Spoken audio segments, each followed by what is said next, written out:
So we'll start from the Ashanti region. And authorities at the Komfo Teaching Hospital, they are saying it will require an investment of some 25 million euros to replace obsolete equipment at the facility.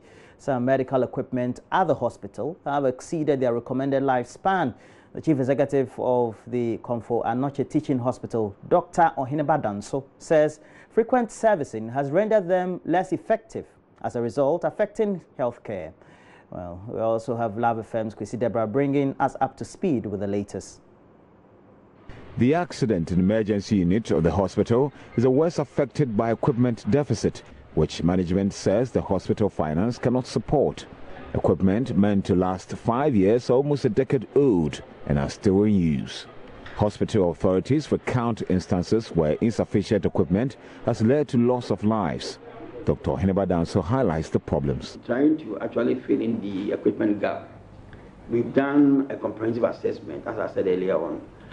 And the hospital is looking at about 20 to 25 million euros in terms of re-equipping and retooling the various areas of operation. When we check our equipment gap, we need at least about 6 brand new ventilators to assist with our work. Because our critical areas of operation, which is the intensive care unit, and then the red area of the Accident and Emergency Center where we sit, are actually in dire need of ventilators. Meanwhile, the Fidelity Bank has donated a ventilator to the hospital. The equipment comes as a relief to patients who are physically unable to breathe or breathe sufficiently. Julian Opuni is Deputy Managing Director, Retail Banking. As a local bank, there are some key areas of importance to Fidelity Bank. One of those is obviously the healthcare sector. Other areas like education and agriculture, it also matter to us.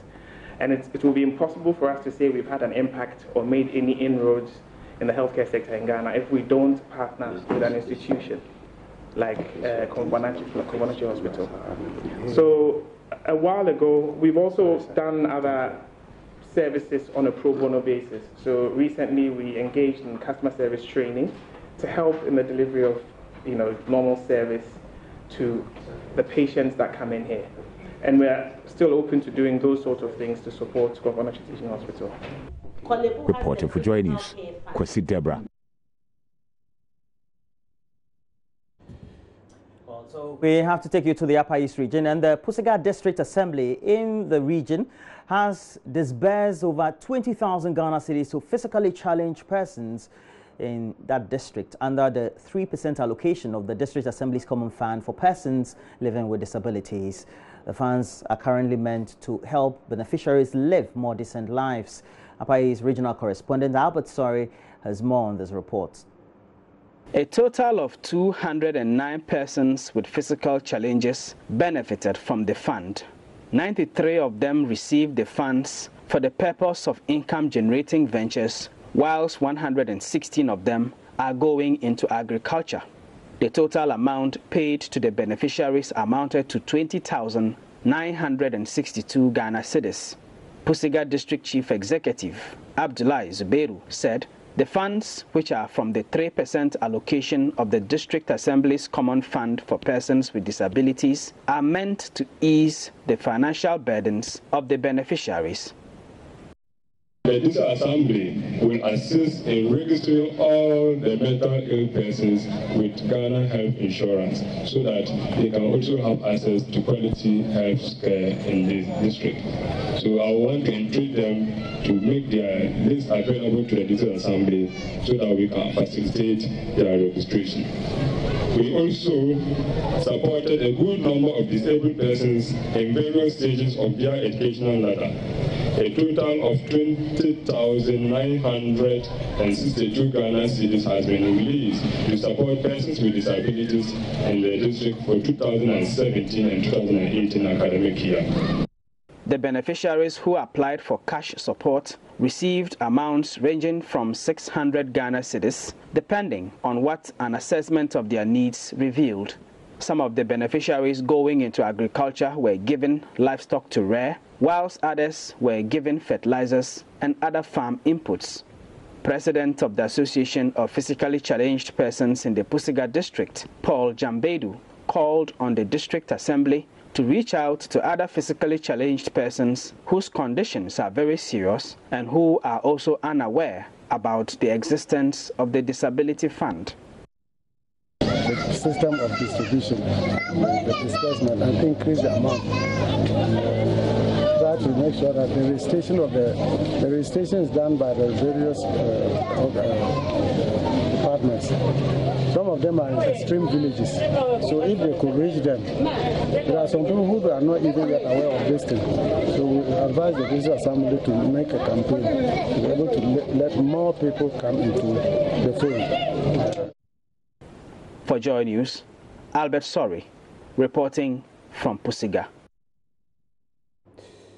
On to the western region now, where it has emerged that hand pollination of cocoa trees are yielding more returns for farmers than before. An acre of farmland can now produce between 24 and 30 bags of cocoa instead of the previous maximum of 3 to 10 bags.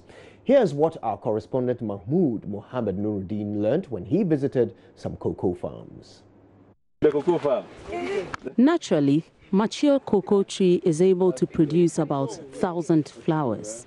However, about 90% of this is being lost through flower dropping due to inactivity and reduction of insect pollination agent. In 2017, Ghana Cocoa Board, upon realizing the reduction in production, decided to introduce the hand pollination method. After the introduction, cocoa trees that were producing about 30 to 40 pods can now produce over 300 pods. In most extreme cases, as observed on Gilbert and Company's farm, 879 pods have been produced. I'm so much actually because officer not the eco school. The agric officers and pollination agents often monitor to see if we practice the hand pollination method.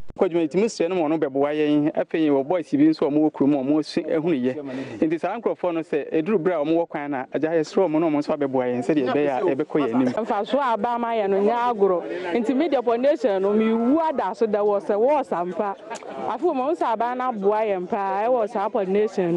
Over 20,000 pollinators were trained for some selected farms for the pilot program.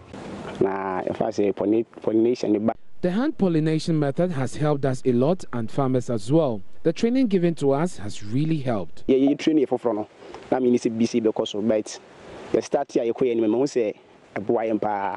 Chief Executive of Cocoa Board, Joseph Boahin Edu, says increase in production will make up for falling prices. Ever since we introduced hand pollination, farmers are doing 20 bags per acre.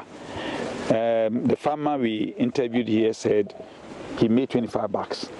We've gone to other places, almost everybody is getting 25 bags. The price of cocoa continues to fall on the world market, with a bag of the commodity selling at 475 Ghana cedis. But Mr. Edu is urging farmers not to panic over the price, with assurance government would continue to support cocoa farmers so they would not be affected by the price change. If the price is 475 and the farmer is getting 3 bags, when you multiply, you get 1,475, 1,450 Ghana cedis.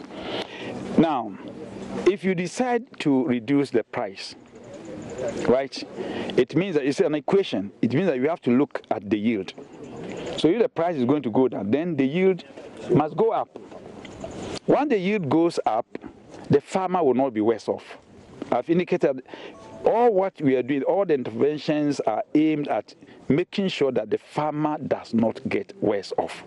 Meanwhile, pollinators have been encouraged to form cooperative union to help farmers and create more jobs. Mahmoud Mohammed Nuruddin's report for Joy News. And to end the bulletin, fire has ravaged portions of the production house of Azar Paints on the Spintex Road. Eyewitnesses say the quick intervention of the fire service prevented the fire from spreading to other offices within the structure and nearby facilities.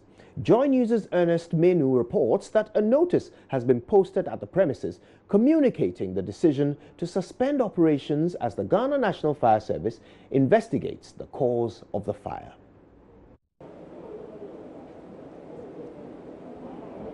We're here at the Spintex Road at one of the many warehouses dotted along the stretch. This very one is close to the Chinese Mall, the very popular Chinese Mall on the Spintex Road. Information we are picking from eyewitnesses is that around 9 p.m. there was some explosion right here in one of the rooms that is keeping paint, Azar paint, we are told specifically, and then it started spreading to some of the warehouses close by. And they called the fire service to come in to save the situation. And so as we speak right now, the fire has been quenched, and we know that some property has been destroyed, but we cannot tell the extent of damage and how much has been lost in this inferno. My name is Division Officer Grade 2, Kofi Forson. I'm currently the Acting Assistant Director Operations. Actually, what caused the fire is still under investigation. You realize that they've closed from duty, they've gone home, and the manager received a call from a neighbor around 8 o'clock that the place is on fire. Nobody was here. So they called us around 8:28, and by 8:45 we are here. And then we mobilized our men, and then we were able to bring it under control. So now the fire is totally extinguished. So what exactly are in these warehouses? Oh, it's paint. It's Azar paint. And they produce paints, all sorts of paints. From emulsion to oil paints, and then flammable like substance like tinners and all things that are there. So that is what they deal in. So it's basically paint. Yeah. There are many rooms or compartments, if you want. How many were affected? Actually, it affected the production floor.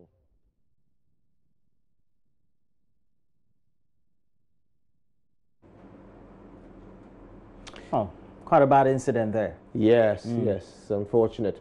Well, that's how we end the bulletin, which means it's time now for us to bring you the newspaper review. I can't wait to see Akablazing and Mama Bislington as they join us to explore the headlines. Of course, I also can't wait to find out what Mama B's Ashaiman designer has done with Udin, how she's wrapped in it. Her designer is not at Ashaiman. I think more like Ashongman. Ashongman. Those areas. Ashongman.